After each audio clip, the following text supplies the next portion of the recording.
மதுரை மற்றும் தென் தமிழகம் எங்கும். ஒரு மகிழ்ச்சியான செய்தி. இதயம் நல்லெண்ணெயின் விலை லிட்டருக்கு ரூபாய் 105 குறைஞ்சிருக்கு. செப்டம்பர் 2023ல 1 லிட்டர் இதயம் நல்லெண்ணெயின் அதிகபட்ச விலை ரூபாய் 503. ஆனா இப்ப 1 லிட்டர் இதயம் நல்லெண்ணெயின் விலை ரூபாய் 398 மட்டும்தான் தமிழ்நாட்டுல. அப்ப இனிமே எல்லாரும் இதயம் நல்லெண்ணெய் வாங்கலாம் இல்ல? இன்னைக்கு திருச்செந்தூர் முருகன் கோயில்ல கழிவறைக்கு கூட பாதுகாப்பு இல்லை. சிவநாடார் அவர்கள் 200 கோடி செலவுல திருச்செந்தூர்ல ஃபுல்லா சுத்தி பில்டிங் கட்டி கொடுத்துட்டு இருக்காங்க. இங்க பாருங்க கழிவறையில இதுல உள்ள பைப் ஒண்ணேங்க. எதுக்கு முதல்ல கூட்டு வரணும், என்ன கேஸ்ன்னு சொன்னீங்கன்னா நாங்க லாயரோட வர போறோம். காலையில எவ்வளவு தரமா கட்டப்பட்டது எப்படி இருக்கு பாருங்க. இதுல பாருங்க டெஸ்லா செட் இல்ல. நான் எதுக்கு திறந்து காட்டணும், நீங்க யாருன்னே தெரியாது. 10 பேர் காலை 4 மணிக்கு வந்து என் கதவு போட்டு மிதிக்கீங்க, ஜன்னலை உடைக்க ட்ரை பண்றீங்க, லைட் உள்ள எடுத்து மிரட்டுறீங்க.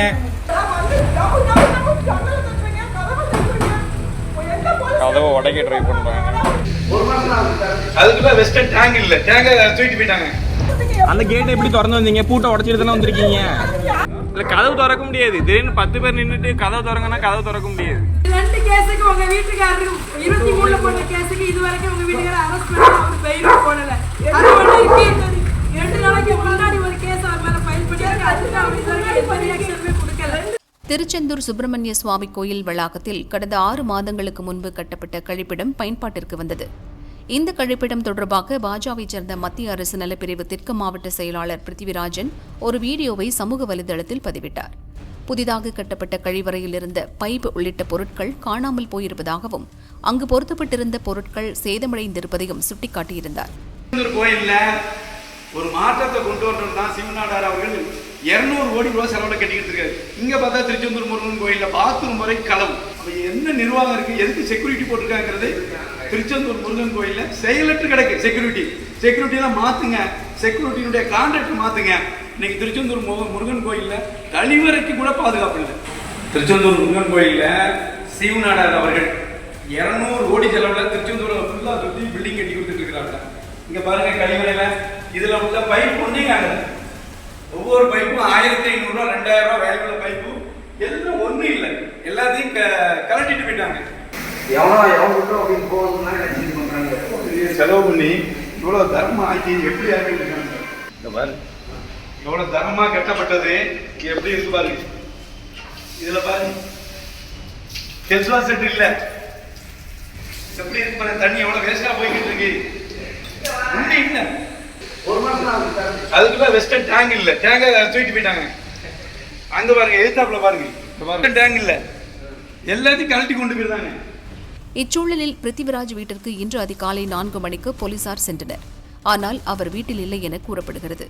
அவரது குடும்பத்தினர் கதவை திறக்காமல் ஜன்னல் வழியாக போலீசாரிடம் பேசினர். 2023இல் பதியப்பட்ட வழக்கு தொடர்பான விசாரணைக்கு பிருத்திவிராஜை அழைத்துச் செல்ல வந்ததாக போலீசார் கூறினர். வாரண்டை காட்டுங்கள், அதிகாலை 4 மணிக்கு அழைத்துச் செல்ல வேண்டியதன் அவசியம் என்ன என அடுக்கடுக்கான கேள்விகளை வீட்டில் இருந்தவர்கள் கேட்டனர். போலீசார் சரியான பதில் கூறவில்லை. வீட்டுல இல்ல. எதுக்கு முதல்ல கூட்டு வரணும், என்ன கேஸ்ன்னு சொன்னீங்கன்னா நாங்க லாயரோட வர போறோம். காலையில நீங்க சொல்லுங்க என்ன கேஸ்ன்னு. வீட்டுல இல்ல. இல்ல உங்க அப்பாவுக்கு மேல அவருக்கு தெரியும். சரியா? இல்லை அப்ப நீங்க எங்க அப்பாட்ட பேசுங்க. அவங்க நேர்ல வரும்போது அவங்ககிட்ட பேசுங்க. நீங்க என்கிட்ட வந்து பேசினா என்ன கேஸ் எது நீங்க என்கிட்ட எக்ஸ்பிளைன் பண்ணணும்ல. சரிம்மா ஸ்டேஷனுக்கு கூப்பிட்டு வாங்கம்மா. அவங்களே வர சொல்றேன். நான் எதுக்கு கூட்டிட்டு வரணும்? நீங்க வந்து கதவு தட்டுறது நீங்க தப்பு. சரிம்மா காலைல வர சொல்லுங்கப்பா. இல்ல அவங்க ஸ்டேஷனுக்கு அவங்க பாட்டு நீங்க கம்ப்ளைண்ட் இருக்குன்னு சொன்னீங்கன்னா அவங்களே லாயரோட ஸ்டேஷனுக்கு வர போறாங்க. அவங்க ஒரு நாளும் ஓடி எங்கேயும் ஒளியிலையே. அவங்க இத்தனை நாள் தேடுறீங்க அவங்கள. இல்ல அவங்க இல்ல. அவங்க எதுக்கு ஓடி ஒளியணும்? அவங்க மேல என்ன கேஸ் இருக்குன்னு சொல்லுங்க. நீங்க திடீர்னு கால எங்க அப்பா தான் இல்ல, நான் எதுக்கு திறந்து காட்டணும்? நீங்க யாருன்னே தெரியாது. 10 பேர் காலை 4 மணிக்கு வந்து என் கதவு போட்டு மிதிக்கீங்க, ஜன்னலை உடைக்க ட்ரை பண்றீங்க, லைட் உள்ள எடுத்து மிரட்டுறீங்க.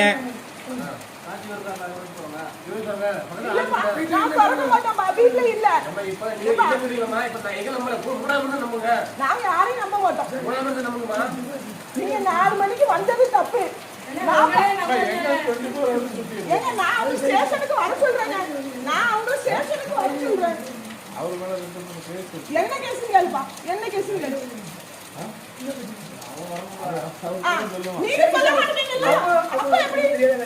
என்ன கேஸுன்னு கேட்டால் சொல்ல மாட்டாங்களா, கதவை மட்டும் திறக்கணும். கேஸே இல்லை. உண்மையான கேஸ் இருந்தால் இவங்க இன்னைக்கு வேலை பார்த்துருக்காங்க.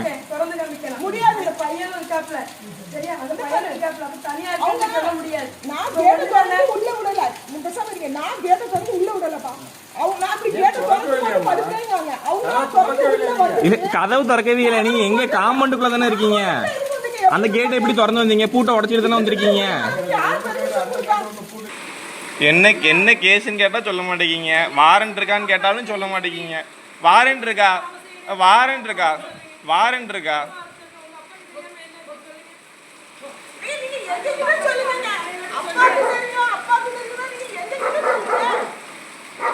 வீட்டுக்குள்ள அவங்களா பட்டு வந்து நிக்காங்க. அவுத்திருக்கிற நாயை அடிக்க ட்ரை பண்றாங்க. என்ன கேஸ் அதை சொல்லுங்க. கேஸ் இருக்கு, கதவு திறங்கன்னு சொன்னா என்ன கேஸுன்னு சொல்ல மாட்டேங்கிங்க. நைட்டு நான் காலைல காத்தால 4 மணிக்கு இன்னும் இருட்டா இருக்கும் போது இப்படி வந்து 10 பேர் நிக்கீங்க.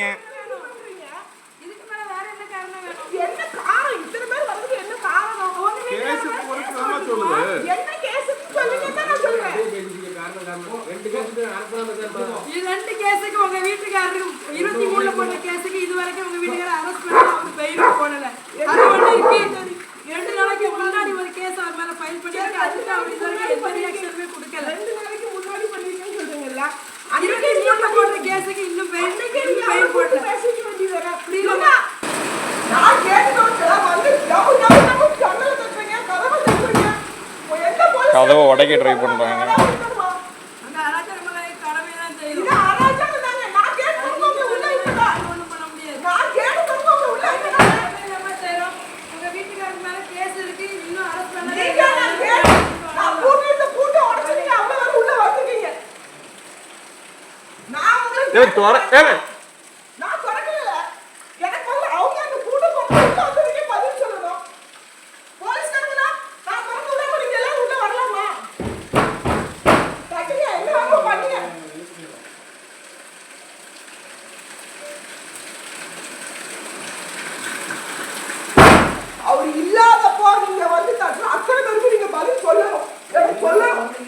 சுமார் 1 மணி நேரம் காத்திருந்த அவர்கள் அங்கிருந்து சென்றனர்.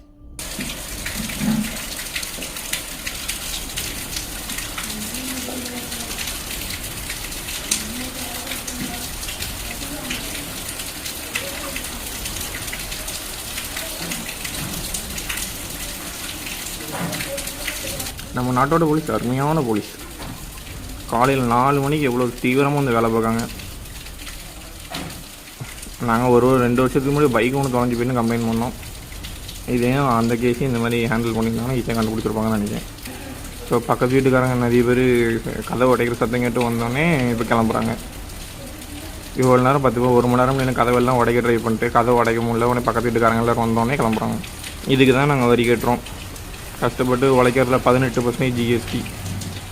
நம்மகிட்டயே காசை வாங்கிட்டு நம்ம கதவையும் உடச்சிட்டு கேட்டுக்குள்ள அத்துக்கும் மீறி வந்துட்டு என்ன கேஸுன்னு கேட்டால் சொல்ல மாட்டாங்களாம். இது கேட்டால் அது டெமோக்ரஸி கண்ட்ரி. என்ன கேஸ் இருக்குது கதை திறங்க, என்ன கேஸுன்னு கேட்டால் சொல்ல முடியாது.